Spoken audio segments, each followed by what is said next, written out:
Hello दोस्तों, आप सभी का द त्रिशूल स्टडी में हार्दिक स्वागत है।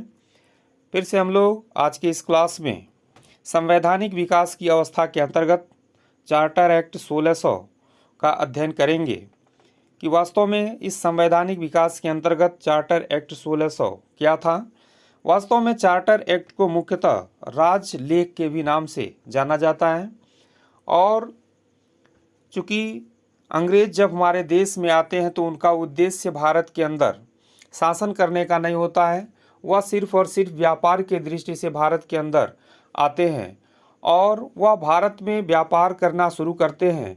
फिर से उस कंपनी को, उस व्यापार को और एक अच्छा जो है कि प्लेटफार्म देने के लिए महारानी एलिजाबेथ के द्वारा सबसे पहली बार एक चार्टर एक्ट जारी किया जाता है, जिसको महारानी एलिजाबेथ का चार्टर एक्ट अर्थात चार्टर एक्ट 1600 के नाम से जाना जाता है।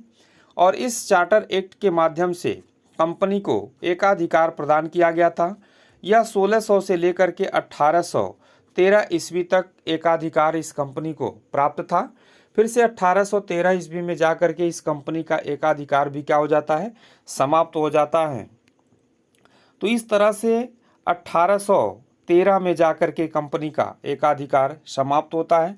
तो इस चार्टर एक्ट के अंतर्गत मुख्य रूप से किस प्रकार के प्राविधान किए गए थे, इसका अध्ययन हम लोग करेंगे कि इस चार्टर एक्ट की क्या विशेषताएं थीं, क्यों इस चार्टर एक्ट को लाया गया था। जिसमें से सबसे पहली विशेषता आप देख रहे हैं, लिख रहा है कि चार्टर के नियम के अनुसार कंपनी की स्थापना केवल 15 वर्षों के लिए की गई थी। अर्थात इस चार्टर एक्ट में यह प्राविधान किया गया कि चार्टर एक्ट के माध्यम से कहा गया कि जो कंपनी होगी वह कंपनी 15 वर्षों के लिए बनाई जा रही है। फिर से उसका कार्यकाल आगे बढ़ाया जाएगा, उसको हम लोग आगे देखेंगे। फिर से दूसरा प्राविधान यह कहा गया कि चार्टर के अनुसार ईस्ट इंडिया कंपनी के अलावा अन्य किसी संस्था को अफ्रीका, एशिया और अमेरिका से व्यापार करने का अधिकार नहीं था। कोई भी अन्य व्यक्ति इस क्षेत्र में व्यापार नहीं कर सकता था। अर्थात जो बात मैंने अभी कहा है कि कंपनी को एकाधिकार प्राप्त था, तो इस कंपनी को एकाधिकार प्राप्त था, यानी कि किसी दूसरे व्यक्ति को व्यापार करने का अधिकार नहीं दिया गया। इसके बाद से कहा गया कि कंपनी के सदस्य को कंपनी के हित के लिए नियम बनाने का भी अधिकार प्राप्त होगा। अगर किसी भी प्रकार का नियम से कानून कंपनी से संबंधित नियम बनाना है तो ये बना सकते हैं। और इस नियम को बनाने के लिए, कंपनी के शासन को चलाने के लिए कंपनी का शासन कोर्ट ऑफ डायरेक्टर अर्थात निदेशक मंडल के द्वारा निर्धारित किया गया था। और यह कोर्ट ऑफ डायरेक्टर कंपनी को नियमित शासित करने का कार्य करते थे और इनमें 24 सदस्य रखे गए थे। और ये जो 24 सदस्य हुआ करते थे, चूँकि ये कंपनी में जो भी व्यक्ति अपना पैसा लगाते थे, उस कंपनी में पैसा लगाने वाले व्यक्तियों के द्वारा ही 24 सदस्यों का चयन किया जाता था। और यह 24 सदस्य कंपनी की शासन व्यवस्था का कार्य करते थे, जिसको मुख्यतः कोर्ट ऑफ डायरेक्टर के नाम से जाना जाता था। इसके बाद से हम लोग अगला जो चार्टर एक्ट है उसको देखते हैं कि चार्टर एक्ट 1726 क्या है। चार्टर एक्ट 1726 के अंतर्गत मुख्य रूप से किस प्रकार के प्राविधान किए गए थे।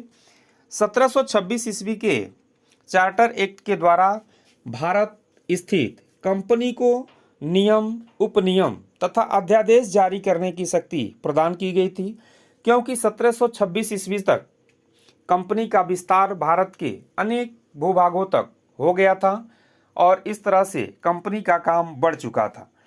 तो 1726 के चार्टर के अनुसार कंपनी को नियम, उपनियम और अध्यादेश जारी करने की शक्ति प्रदान की गई थी। कोर्ट ऑफ डायरेक्टर का जो कार्यकाल हुआ करता था, पहले 1 वर्ष का होता था, लेकिन इसका कार्यकाल 4 वर्षों के लिए बढ़ा दिया गया था। तो इस तरह से इसका कार्यकाल भी 4 वर्ष के लिए बढ़ा दिया गया था। और फिर इस चार्टर एक्ट 1726 के अंतर्गत मुख्यतः कौन कौन से प्राविधान किए गए थे, जिसको हम लोग देखते हैं। जिसमें से सबसे पहला प्राविधान आप देख रहे हैं प्रशासनिक प्राविधान, एडमिनिस्ट्रेटिव प्रोविजन। इस के अंतर्गत भारत के संवैधानिक विकास में 1726 का विशेष रूप से महत्व है। 1726 ईस्वी के चार्टर के द्वारा भारत में स्थित कंपनी को नियम, उपनियम और अध्यादेश जारी करने की शक्ति प्रदान की गई थी। भारत के संवैधानिक इतिहास में 1726 ईस्वी में न्याय व्यवस्था के लिए एक नई सूत्रधार की स्थापना की गई थी। इसके साथ साथ भारत के अंदर स्थापित तीनों प्रेसिडेंसी मुख्यतः आपके मुंबई, कलकत्ता और मद्रास के संबंध में विशेष प्रकार के प्रशासनिक व्यवस्था की स्थापना की गई थी। कंपनी के अनुरोध पर इंग्लैंड के तत्कालीन सम्राट जॉर्ज प्रथम ने इन तीनों प्रेसिडेंसियों में एक रूपता प्रदान करने के लिए तथा सुव्यवस्थित न्याय व्यवस्था स्थापित करने के लिए 24 सितंबर, ध्यान दीजिएगा डेट कौन सा होगा, 24 सितंबर 1726 ईस्वी को एक राजपत्र जारी किया था, जिसे ही 1726 ईस्वी का राजपत्र के नाम से इसको जाना जाता है, जिसमें मुख्यतः 3 प्रकार के प्राविधान किए गए थे, जिसमें है प्रशासनिक प्राविधान। और इस प्रशासनिक प्राविधान के अंतर्गत प्रेसिडेंसी नगरों में जैसे मद्रास है, मुंबई है, कलकत्ता है कि प्रशासनिक स्तर को ऊंचा उठाने के लिए कंपनी के द्वारा मद्रास में स्थापित मेयर निगम के आधार पर मेयर निगम की स्थापना की गई थी। ध्यान दीजिएगा, सबसे महत्वपूर्ण बात यह है, प्रशासनिक प्राविधान के अंतर्गत मेयर निगम की क्या की गई थी, स्थापना की गई थी।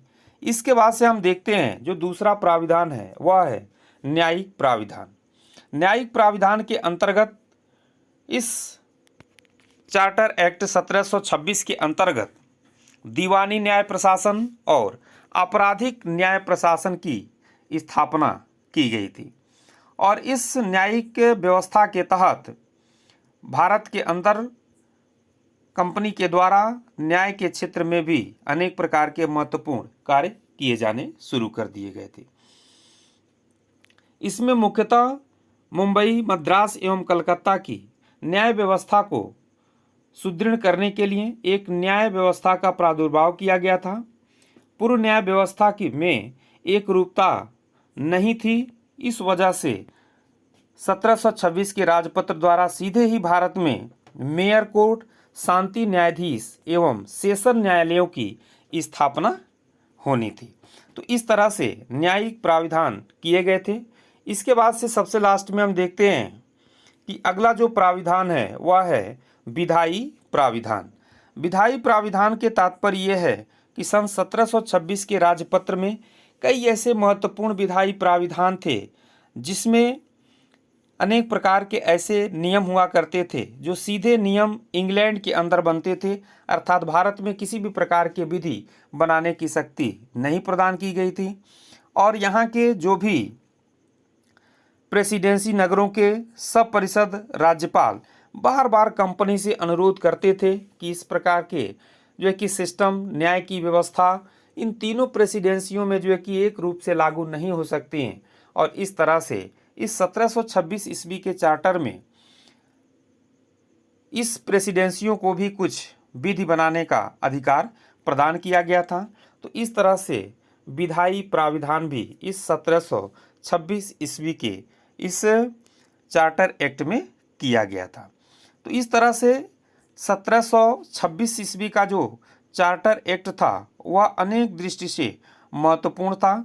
1726 ईस्वी के राजपत्र द्वारा भारत में आंग्ल विधि का स्थानीय विधि के रूप में प्रादुर्भाव हुआ, जो एक महत्वपूर्ण उपलब्धि मानी जाती थी। इसके द्वारा पहली बार स्थानीय समस्याओं के निराकरण के लिए 100% राज्यपाल को नियम, उपविधियां एवं अध्यादेश आदि की शक्तियां प्रदान की गई थी। तो इस प्रकार से 1726 का जो राजपत्र है तत्कालीन न्याय व्यवस्था का एक तरह से स्वतंत्रता प्रदान करना, निष्पक्षता प्रदान करना तथा सुदृढ़ स्वरूप प्रदान करने वाला एक अहम राजपत्र था। तो फिर से हम लोग अगले क्लास में मिलते हैं। तब तक के लिए आप सभी लोगों को बहुत बहुत धन्यवाद। जो भी आप लोग इस चैनल को सब्सक्राइब नहीं किए हैं, कृपया चैनल को सब्सक्राइब कर लीजिए। फिर से हम लोग इसी चैप्टर के अंतर्गत संवैधानिक विकास की अवस्था के अंतर्गत जो अगला चार्टर है उसको लेकर के उपस्थित होंगे। तब तक के लिए आप सभी लोगों को बहुत बहुत धन्यवाद।